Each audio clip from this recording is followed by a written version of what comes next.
हाय, कशा आहात सगळे? तुम्ही आनंदी असाल, मजेत असाल आणि बिनधास्त असाल. तर आज आहे वटपौर्णिमा. त्यामुळे बघा सगळी तयारी मी घरीच केली होती. कारण खूप आज पाऊस होता. त्यामुळे बाहेर पडताही येत नव्हतं. पाऊस थांबला तसं पटकन वडाची पूजा करून घेतली. तर हे बघा हे ना वडाचं झाड आहे, कुंडीत लावूनच ठेवलं होतं.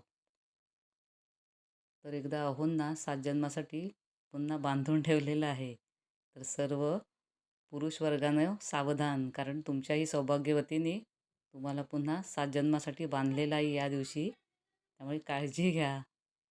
तर हा झाला गमतीचा भाग.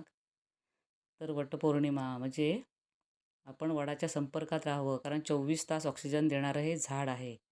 म्हणून स्त्रियांसाठी हे पहिल्यापासून चालत आलेली ही प्रथा आहे. पण छान वाटतं ना या दिवशी छान सजून वगैरे महिला अगदी वडाची पूजा करायला जातात. थँक